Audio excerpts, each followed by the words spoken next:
नमस्कार, जनादेश express live में आपका स्वागत है। आइए हम बात करते हैं एक प्राइवेट यूनिवर्सिटी की जिसने नैक के साइट पर फर्जीवाड़ा किया और जिसका खुलासा हुआ। तो जनादेश पड़ताल टीम ने उस पर प्रकाश डालने का प्रयास किया। एक वीडियो जनादेश एक्सप्रेस लाइव के साइट पे लोड होता है, उस पर तमाम प्रकार की क्रियाएं आती हैं। कुछ लोगों का कहना है क्या जनादेश पड़ताल टीम केवल एक ही यूनिवर्सिटी के पीछे पड़ गई है। कुछ लोगों का कहना है कि क्या कोई व्यक्तिगत महत्वाकांक्षा थी जो पूरी नहीं हुई के हिसाब से वो लोग इसके पीछे चले गए। तो मैं उन तमाम दर्शकों को यह बता देना चाहता हूं कि न ही जनादेश एक्सप्रेस लाइव किसी के व्यक्तिगत व्यवस्थाओं को प्रकाशित करने का काम करता है और न ही किसी संस्थान से या किसी व्यक्ति विशेष से जनादेश एक्सप्रेस लाइव को कोई चिढ़ है या कोई दुश्मनी है। हम उन तथ्यों को उजागर करने का प्रयास करते हैं जिन तथ्यों से समाज का कल्याण होने वाला हो। कोरोना काल में जहां पे सारे संस्थान बंद कर दिए गए थे, भारत सरकार की गाइडलाइन थी, वैसी परिस्थिति में भी डीआईटी यूनिवर्सिटी को खोला गया जिसमें 100 से 150 की संख्या में लोग काम कर रहे थे।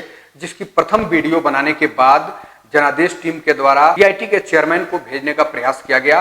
भेजने के बाद डीआईटी के कुछ अध्यापकों के ऊपर ही कार्रवाई कर दी गई कि आपने डीआईटी से ये वीडियो लीक की है, जिसके कुछ ईमेल्स वगैरह ईमेल के माध्यम से जो जानकारियां दी गई वो ईमेल की जानकारी आप तक उपलब्ध कराई जाएगी। एक एक करके धीरे धीरे उन सारे एविडेंस को, उन सारे साक्ष्य को आप सबके बीच रखा जाएगा कि किस प्रकार से डीआईटी यूनिवर्सिटी ने गड़बड़ झाला किया है। दूसरी बात, जब इसके भीतर गहन अध्ययन करना शुरू किया गया तो गहन अध्ययन से यह पता चला कि डीआईटी यूनिवर्सिटी ने नैक की साइट पर जो अध्यापकों की सूची डाली है उसमें बहुत बड़ा गड़बड़ झाला हुआ है। 70% ऐसे लोग हैं तो रिसर्चर हैं, उनको असिस्टेंट प्रोफेसर, एसोसिएट प्रोफेसर, विभिन्न प्रकार की व्यवस्थाएं कर दी गई हैं। और कुछ लोग तो ऐसे हैं कि डॉक्टर की उपाधि उन्हें अभी मिली नहीं है और उनको डॉक्टर की उपाधि 5 साल 6 साल पूर्व में दे दी गई है। माना जा सकता है कि डॉक्टर की उपाधि लगाना एक बहुत बड़ा गुनाह हो सकता है। मैं एक बता दूं आपको एक वाक्य, बिहार के एक सांसद मोहम्मद साहबुद्दीन हुआ करते थे, उन्होंने डॉक्टर की उपाधि लगाई थी जिस पर उनके ऊपर केस दर्ज हो गया। आप इसको मान सकते हैं कि एक सांसद जो जनप्रतिनिधि है, तो सदन का एक मुख्य प्रतिनिधि के रूप में काम करता है और जिस सदन से देश व्यवस्थाएं बनती है, देश के लिए नियम कानून बनाए जाते हैं, उस सदन का प्रतिनिधि अगर डॉक्टर की उपाधि लगाने पर दोषी साबित होता है, उसके ऊपर मुकदमे दर्ज होते हैं, तो क्या डीआईटी यूनिवर्सिटी के द्वारा जो विभिन्न लोगों को बिना डॉक्टरेट किए यानी बिना पीएचडी लिए डॉक्टर की जो उपाधि दे दी गई, क्या यह फर्जीवाड़ा नहीं हो सकता है? मैं तमाम उन दर्शकों से पूछना चाहता हूं जो यह सवाल उठा रहे हैं, इस प्रकार की बातें कह रहे हैं कि आपका संस्थान किसी से मिला हुआ है या कोई व्यक्तिगत स्वार्थ के लिए आप ये सब कर रहे हैं। मैं उनसे पूछना चाहता हूं कि क्या डॉक्टर की उपाधि बिना पीएचडी किए लगाना अनिवार्य है? अगर है तो भारत सरकार इसका खुलासा करे, भारत सरकार इसको सार्वजनिक करे कि कोई भी व्यक्ति डॉक्टर की उपाधि लगा सकता है। अगर नहीं लगा सकता है तो इस पर यूनिवर्सिटी के लोगों को बयान देना चाहिए कि आखिर यह क्यों हुआ। चलिए हम मान लेते हैं कि यूनिवर्सिटी की तरफ से मानवीय भूल हो गई, उन्होंने जल्दीबाजी में पेपर तैयार करते समय हो सकता है गलती से डायरेक्टर लगा दिया गया किसी व्यक्ति विशेष के नाम के आगे, लेकिन यह संख्या 10 या 12 हो सकती है, 25 या 40 की नहीं हो सकती है। गलतियां 1-2 जगहों पे होती हैं, न कि ज्यादा जगहों पे। चलिए इसको भी मानते हैं कि ठीक है, मिस्टेक से ज्यादा जगहों पे हो गया, तो यूनिवर्सिटी यह बयान दे लोगों के सामने या आधिकारिक रूप से जनादेश टीम को ही बयान दे कि अगर आप सही हैं तो 2013 से जिनको असिस्टेंट प्रोफेसर दिखा रहे हैं उनकी सैलरी स्लिप का एक भी नमूना आप उपलब्ध करा दें कि हम 2013 से सैलरी दे रहे हैं। ऐसा नहीं करेंगे इसलिए कि कोई प्रमाण उनके पास नहीं है। सबसे गौर करने वाली बात है कि 25 फरवरी को डीआईटी के नैक का डॉक्यूमेंट का SSR self study report upload किया जाता है और लॉक किया जाता है। 7 मार्च से लेकर 15 मार्च तक इनकी डीबीवी यानी डेटा वैलिडेशन एंड वेरिफिकेशन। उसके बाद डीआईटी को उम्मीद थी कि जून के अंत तक वीआर टीम विजिट कर जाएगी, परंतु ऐसा हुआ नहीं। कोरोना काल की वजह से विजिट टीम रुक गई। इसके बाद जनादेश टीम ने जब ये सूचना प्रकाशित की तो कुछ इनकी साइट पे उपलब्ध कुछ ऐसे तथ्य जो खुल तो रहे हैं, परंतु जो सेल्फ स्टडी रिपोर्ट जो एक प्रबंधन के द्वारा जो अपलोड की गई है, जिसपे बीसी के रैना के सिग्नेचर हैं, उसको खोलने पे एरर बता रहा है, वो खुल नहीं रहा है क्योंकि उसको ब्लॉक कर दिया गया है। और एक व्यक्ति जब साइन करके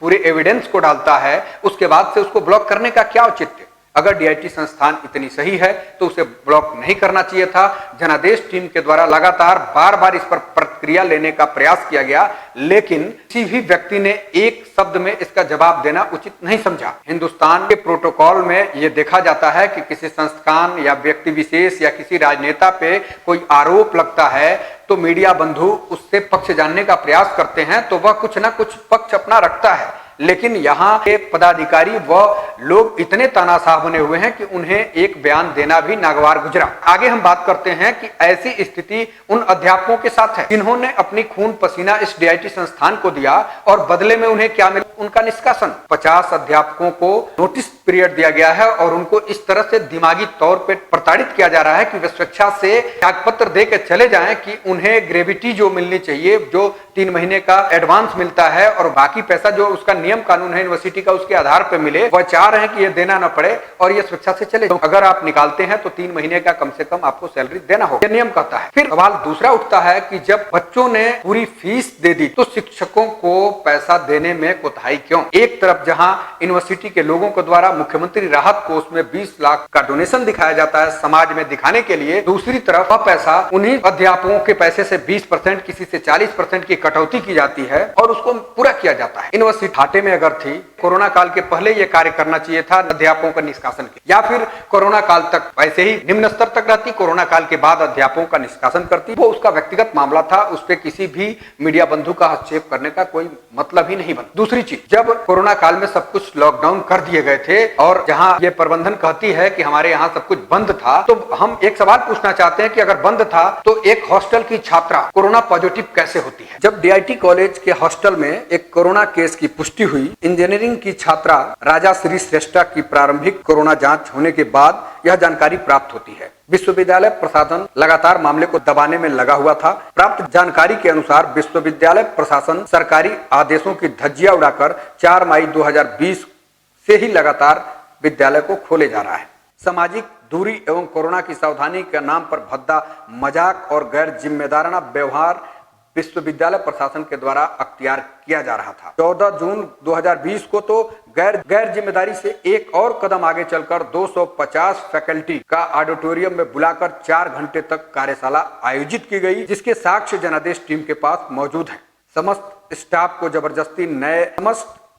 को जबरदस्ती एवं रेगुलर बुलाया जा रहा था। वेतन विसंगति का मामला भी प्रकाश में आया कि विद्यालय प्रशासन द्वारा पूरा कार्य करने के बाद भी स्टाफ को पूरा वेतन नहीं दिया, जबकि विद्यार्थियों ने जून 2020 तक की फीस विश्वविद्यालय में जमा की हुई है। जहां तक कि विश्वविद्यालय की वार्षिक परीक्षा भी लगभग समाप्त होने को है और उसके बावजूद स्टाफ को आधी सैलरी बिना किसी पूर्व सूचना के काट दी जा रही है। डीआईटी विश्वविद्यालय में क्वारंटाइन सेंटर बनाने से लेकर सभी कोविड-19 के संबद्ध गाइडलाइन और नियमों को ताक पर रखकर सरकारी आदेशों धज्जियां उड़ाई गई। विश्वविद्यालय प्रशासन अपनी मनमानी करने में लगा हुआ है। विश्वविद्यालय के कुलपति प्रोफेसर के रैना से संपर्क करने की कोशिश की गई, उपरोक्त विषय में कोई जानकारी उन्होंने नहीं दी। यह थी डीआईटी विश्वविद्यालय की कहानी। एक एक करके सभी तथ्यों से पर्दा उठाने का काम टीम जनादेश करेगी।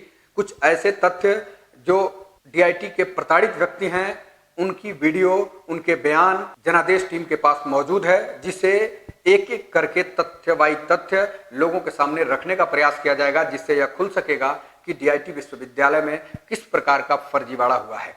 एक बार पुनः हम बता देना चाहते हैं कि जनादेश एक्सप्रेस लाइव किसी भी खबर को देश व जनल की भावना से प्रकाशित या प्रदर्शित नहीं करती है। केवल तथ्यों के आधार पर लोकहित समाचारों का प्रकाशन व संपादन होता है। डीआईटी के इस मुद्दे पे यह चाहिए कि विश्वविद्यालय का जिम्मेदार व्यक्ति हमारे जनादेश टीम द्वारा लगाए गए उन 4 सवालों का जवाब दे, और अगर जवाब नहीं देता है तो यह समझा जाए कि कहीं न कहीं उसने गलती की है, जो जवाब देने से कतरा रहा है। पुनः एक बार हम बताना चाहेंगे कि जनादेश एक्सप्रेस लाइव उन आरोपों का खंडन करता है जिसमें लोगों ने कमेंट किया है किसी व्यक्तिगत इच्छा की पूर्ति नहीं होने के कारण इस खबर को प्रकाशित या प्रचारित जा रहा है, या फिर प्रतिद्वंदी संस्थानों के कहने पे इस खबर को प्रचारित किया जा रहा है। ऐसा नहीं है। इस बात का पूरी तरह से खंडन करते हैं। जिस भी दर्शक को या श्रोता को इस बात की जानकारी चाहिए, वो व्यक्तिगत जनादेश की साइट से, तो 28 तारीख के बाद जनादेश की साइट से वह डाटा निकाल सकता है। डाटा के आधार पर जनादेश टीम के द्वारा लगातार डीआईटी यूनिवर्सिटी के ऊपर खबरें प्रकाशित की जा रही हैं।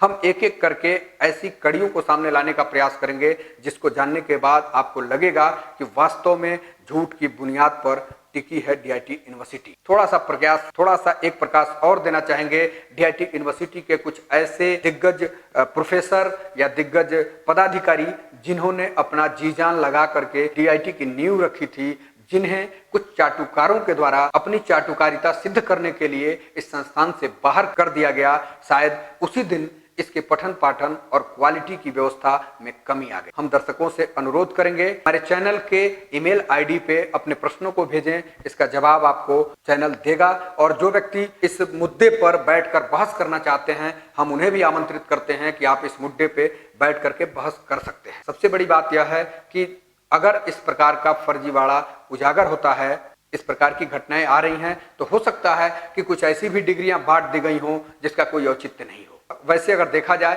तो बच्चों के भविष्य के साथ खिलवाड़ करने का प्रयास लोगों के द्वारा किया जा रहा है। इस खबर से संबंधित अन्य तथ्य